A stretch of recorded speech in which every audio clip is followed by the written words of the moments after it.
Hi, good morning. పొద్దున్నే చక్కగా మా అపార్ట్మెంట్ గ్రౌండ్ ఫ్లోర్లో కొండపిండి ఆకు ఉందేమో అని వెళ్ళాను. తీరా చూస్తే అక్కడ లేదు. ఎంచక్క ఈ గడ్డి గులాబీ దర్శనం మాత్రం అయ్యింది. ఈ కూరగాయలు వేసి మామిడికాయ పప్పు చేద్దాము అనుకున్నాను. అలాగే కొండపిండి ఆకు ఉంటే అది కూడా వేద్దాం అనుకొని వెళ్ళాను. రోజు సాయంత్రం అక్కడ వాక్ చేసేటప్పుడు ఆకు కనిపించేది ఆ మూలకి. సరే, చేసుకునే ముందే తెంపుకుందాము అనుకొని వెళ్ళాను. సరే, మరో 4 అడుగులు గేటు బయటికి వేస్తే కాస్త అటువైపో ఇటువైపో కనిపించేది. కానీ ఆ ఎండలో వెళ్ళాలి అని అనిపించలేదు ఇంకా నాకు.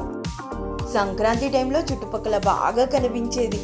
పక్కన బాగా కనిపించినప్పుడేమో అప్పుడు కోసుకోవడం కుదరలేదు నాకు. ఇప్పుడు మా అపార్ట్మెంట్ గ్రౌండ్ ఫ్లోర్లో కనిపించిందంటే చుట్టుపక్కల అక్కడో ఇక్కడో ఉంటుంది అని అనుకున్నాను. కానీ అప్పుడున్నంత బాగా అయితే ఉండకపోవచ్చు, వెతుక్కోవాల్సి వస్తుంది ఎందుకులే అని. పప్పులో ముందు వైట్ వెజిటబుల్ ముక్కలు వేసాను కదా, అది నాల్కోల్. ఇక ఈ పప్పుకి ప్రత్యేకమైన మామిడికాయ ముక్కలు. ఆహా, నోరు ఊరుతుంది కదా ఊహించుకుంటుంటే. భలే పుల్లగా చాలా బాగుంది. సరే, మీకొక ప్రశ్న. ఈ మధ్య నా వీడియోస్ కనుక చూసి ఉంటే రీసెంట్గా నాల్కోల్తో రెసిపీ చేసినప్పుడు గూగుల్ చేసి మరి దాన్ని తెలుగులో ఏమంటారో చెప్పాను కదా. ఇప్పుడు మీ వంతు. మీరు గుర్తుపెట్టుకున్నారా ఆ పేరుని? తెలుగులో ఏమంటారు కామెంట్స్లో పెట్టండి. నాల్కోల్ని. కూరలో మొత్తం కరివేపాకు రెబ్బలే కనిపిస్తున్నాయి కదా, ఆకులు ఎండిపోతున్నాయి. సరే, వాడేసుకుంటే అయిపోతుంది కదా అని వేసేసాను. ఇవాళ పోపులో పసుపు కూడా వేశాను. ఇది ప్రత్యేకంగా చెప్పడానికి కారణం ఉంది. లాస్ట్ వీక్ ఏమైంది తెలుసా? చందు ఒక వంటకంలో రసం పొడి అనుకొని పసుపు పొడి మొత్తం వేసేశారు. మళ్ళీ పసుపు తెప్పించడం ఈ రోజుకి కుదిరింది. మీరు గమనించారా? మామిడికాయల చిన్న ముక్కల పచ్చడి చేసినప్పుడు అందులో నేను పసుపు వేయలేదు, దాని గురించి ప్రస్తావించలేదు. దానికి కారణం అదే.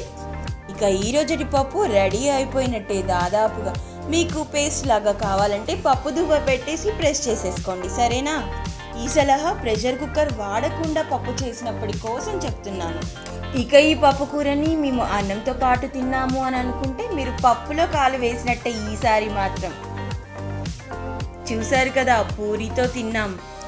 ఛానల్ రెగ్యులర్గా చూసే వాళ్ళకి నేను ఏం ఆయిల్ వాడతానో తెలిసే ఉంటుంది. కొత్త వాళ్ళ కోసం చెప్తున్నాను. Sunflower oil, cold pressed oil, రిఫైన్డ్ది మాత్రం కాదు. ఇక చూడండి, మా అమ్మాయి ప్లేట్ ఎలా సెట్ చేసుకుందో. వాటర్ మిలన్ పీసెస్ కూడా పెట్టుకుంది. చూడ్డానికి టెంప్టింగ్గా ఉన్న ఈ మధ్య చెప్తున్నారు కదా అలా మీల్ అండ్ ఫ్రూట్స్ ఒకేసారి తినకూడదని. అయినా సరే నో అని మాత్రం చెప్పలేకపోయాను. వన్స్ ఇన్ ఏ వైల్ కదా అని సరిపుచ్చుకున్నాను. నాకు నేను పైగా జంక్ కూడా